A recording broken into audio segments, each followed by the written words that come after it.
everyone, it's Seth RUDETSKY, not in back of the piano, well actually in back of the piano, not playing the piano, because I'm here with one of my idols, Charles Busch. Hello. Exactly.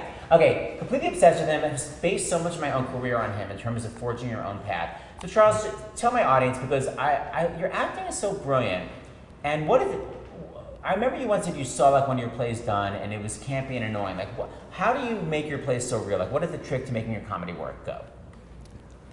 I just think comedy is always best when there's something very human and real underneath it. And you can get bigger and bigger and bigger, you know, but there has to be a gem of truth to it. Otherwise, it's just a lot of, particularly in my field, which is kind of camp parody, it can just get just silly, silly, silly, and you can enjoy it, but it doesn't really, you know, it's like just dessert. You want the main meal. So you're always playing the truth of the situation. Yeah, yes. And it was so great for me when I've had the opportunity to be in movies of my plays like Psycho Beach Party or Die Mommy Die.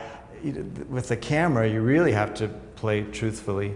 Or she look crazy? Yeah, you just look really stupid. And that was a wonderful experience for me, and I learned so much by actually just, if you think it and believe it, you don't even have to make a face, and any kind of mugging in a tight close-up can seem excessive. You know, what one eyebrow and it's like, oh no, no, it's too terrible. broad. Yeah, 2 eyebrows, and you might as well just go home.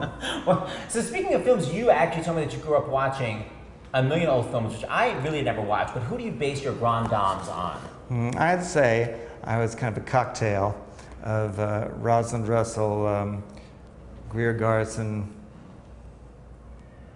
Susan Hayward, Joan Crawford.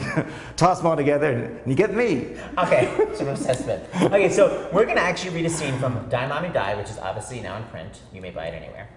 And I want Charles to sort of dissect what he calls, quote unquote, his trip. Like if you listen to the Hair cast album that I did, he does his trip on it too. Yeah, what is your actual trip? And actually I think James Rado didn't care for the trip. I think he might have been right. I still like it. You insisted on the trip. I'm obsessed with it. He does it in the movie Die Mommy Die when he says like, I want to know what you heard and what you saw. It's always like a weird side. What is it? What is it even based on?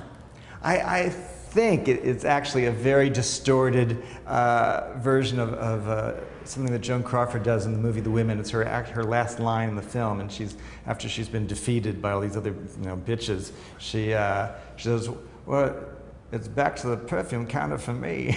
But I think I've exaggerated so that if you saw the movie, you would think, oh, she's not really doing that. You know, but in our memories, we start stretching it out. I'm obsessed with it. Okay, so Charles is going to put it in this. One of the very first lines, you're going to put it in for me. Okay, well, I'm going to have to, unfortunately, put on my glasses, so I hope I don't look like Barney. But not for your last moment, because the last moment also is going to do his amazing. I'm going to try to. His amazing close-up where there's so much subtext going on. So that's the other moment I'm going to be obsessed with. So first his trip, and then the last moment, the close-up, where there's so much subtext in the face. You're putting me on the spot. Oh, well, I'm just saying. I've got to act. Okay, now on the spot, Okay. any notes from me to make your comedy work better?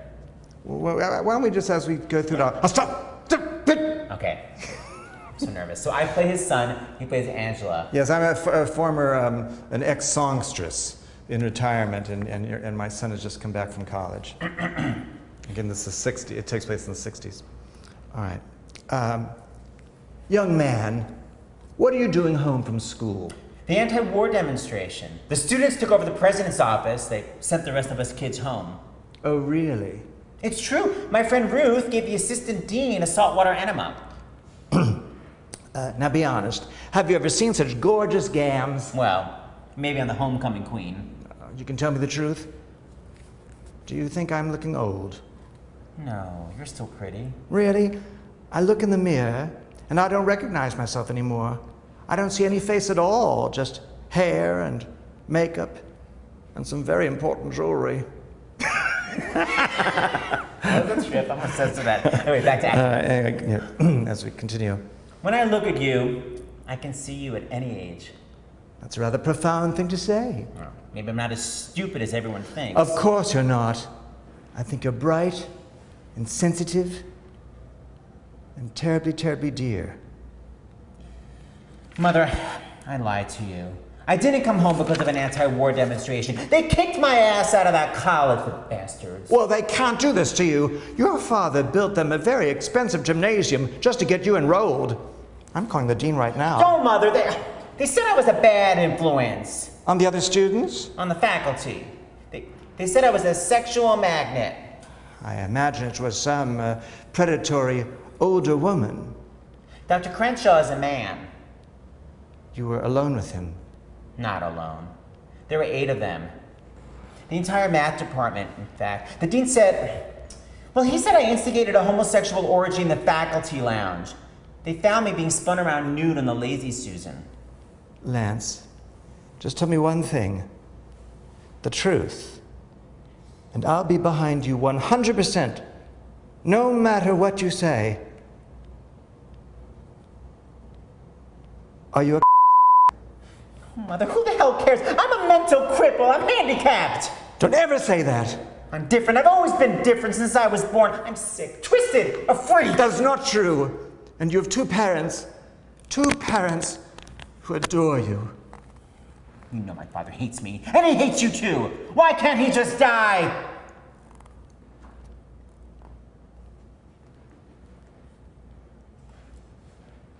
So many moments. Of course, we look really stupid when we look at it. Oh, he's gonna think, After all the bragging about the he's close-ups. combat acting, that's pretty lame. That is hilarious. Anyway. God.